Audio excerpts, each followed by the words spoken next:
લોકસભાની સામાન્ય ચૂંટણી અને વિધાનસભાની 5 બેઠકો માટેની પેટા ચૂંટણી સંદર્ભે મુખ્ય નિર્વાચન અધિકારી શ્રીમતી પી ભારતીના અધ્યક્ષ સ્થાને કાયદો અને વ્યવસ્થા અંગે જિલ્લા ચૂંટણી અધિકારી શ્રી, પોલીસ કમિશનર શ્રી તથા પોલીસ અધિક્ષક શ્રીઓ સાથે વિડીયો કોન્ફરન્સ યોજાઈ હતી। મુખ્ય નિર્વાચન અધિકારી શ્રીમતી પી ભારતીની અધ્યક્ષતામાં જિલ્લા ચૂંટણી અધિકારી અને જિલ્લા પોલીસ વડાઓ સાથે બેઠક યોજાઈ હતી, જેમાં કાયદો અને વ્યવસ્થા, critical mapping, postal ballot, C vigil અને જિલ્લા કંટ્રોલ રૂમ પર આવતી ફરિયાદ, એબસેન્ટ વોટરના voting, EVM, randomization, statutory activity, polling સ્ટાફની ટ્રેનિંગ અને પોલિંગ સ્ટાફને પોસ્ટલ બેલેટ દ્વારા મતદાન કરાવવા બાબતે કરવામાં આવેલી કામગીરીની સમીક્ષા કરી જરૂરી માર્ગદર્શન આપવામાં આવ્યું હતું। આ અંગે જિલ્લા ચૂંટણી અધિકારી અને જિલ્લા કલેક્ટર શ્રી જી.ટી. પંડ્યાએ દેવભૂમિ દ્વારકા જિલ્લામાં મુક્ત અને પારદર્શક રીતે ચૂંટણી યોજાઈ તે અંગે જરૂરી તૈયારીઓ કરવામાં આવી છે તેમ જણાવાયું હતું।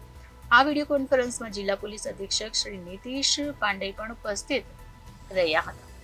દરેક જિલ્લા અધિકારીઓ જે ચૂંટણી અધિકારીઓ પણ છે તેમની રાજ્ય કક્ષાએથી મિટિંગ લેવામાં આવેલી, જેમાં પોલીસના વડા એસપી શ્રી અને જિલ્લા ડિસ્ટ્રિક્ટ ઇલેક્શન ઓફિસર પણ હાજર રહેલા હતા, જેમાં લો એન્ડ ઓર્ડર બાબતે, ક્રિટિકલ મેપિંગ બાબતે, પોસ્ટલ બેલેટ બાબતે જે કમ્પ્લેન આવે છે વિવિધ માધ્યમમાંથી, પછી સી વિજિલ હોય કે જિલ્લાના કંટ્રોલ રૂમ પરનો નંબર હોય, એબસન્ટ વોટર બાબતનો વોટિંગ કરાવવા બાબત, ઈવીએમ રેન્ડમાઇઝેશન બાબતે, આ ઉપરાંત જે સ્ટેચ્યુટરી એક્ટિવિટીઝ હોય છે તેના બાબતે, પોલિંગ સ્ટાફને ટ્રેનિંગ આપવા બાબતે અને પોલિંગ સ્ટાફનું જે પોસ્ટલ બેલેટથી વોટિંગ કરાવવાનું છે તેના બાબતે વિસ્તૃત ચર્ચા થયેલી છે।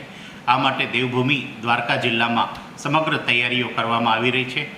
ફ્રી, ફેર અને ટ્રાન્સપરન્ટ ઇલેક્શન થાય તે માટેની તમામ તૈયારીઓ હાલમાં જિલ્લા દેવભૂમિ દ્વારકા દ્વારા પૂર્ણ કરવામાં આવેલ છે।